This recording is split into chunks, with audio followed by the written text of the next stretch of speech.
శుభం తెలియని చిన్నారిని, కల్లా కపటం ఎరగని 8 ఏళ్ల బాలికని 8 మంది పశువుల్లా హింసించి, వేధించి, అత్యాచారం చేసి హత్య చేశారు.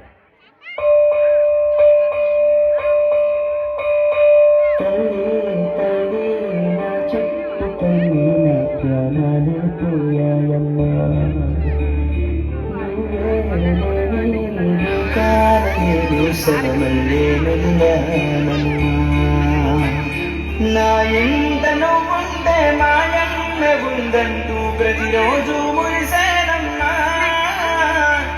ఏ జన్మలో పాపమే నేను చేశాను, ఈ శిక్షే వేశావమ్మా.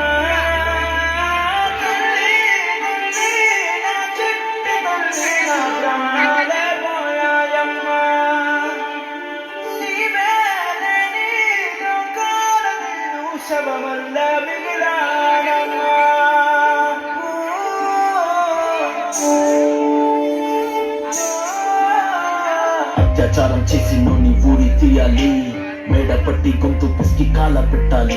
నేను చెప్పేదంతా లోకం మొత్తం వినపడాలి.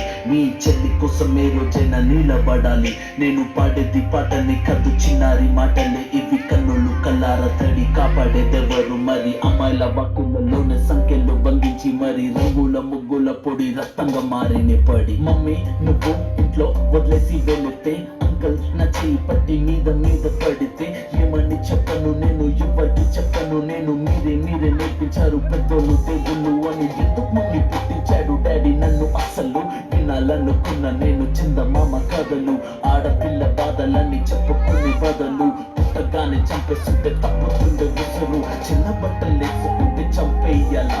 ఇంకెన్ని రోజు దాచుకుంటే ప్రాణం ఇలా? నేను చదువుకోవాలా లేదా బడికెళ్ళాలా? న్యూస్ పేపర్ మెన్ స్టోరీ అయిపోయా నివాళ.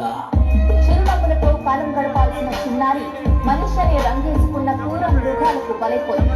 8 ఏళ్ల చిన్నారిని హింసించి అత్యాచారం చేసి చంపిన ఘటన మానవత్వానికే మరి మచ్చగా మిగిలిపోయింది.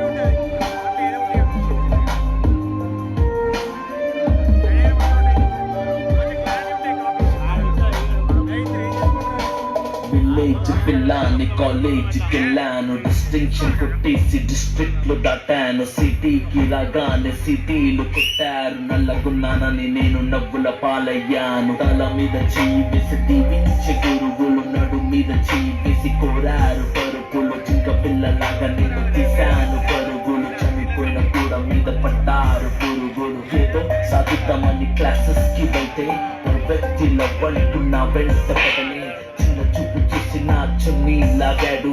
యాసిడ్ దాడుల్లో నా పేరెక్కించాడు.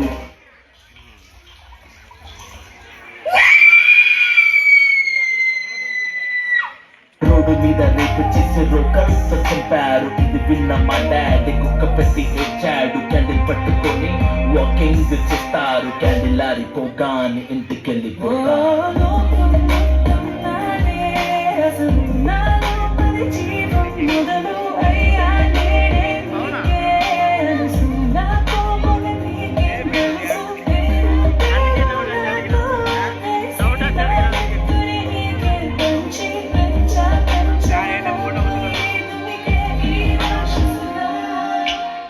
పుట్టగానే ఏడ్చినప్పుడు తెలియలేదు, చచ్చే వరకు ఏడుస్తూనే ఉంటానని.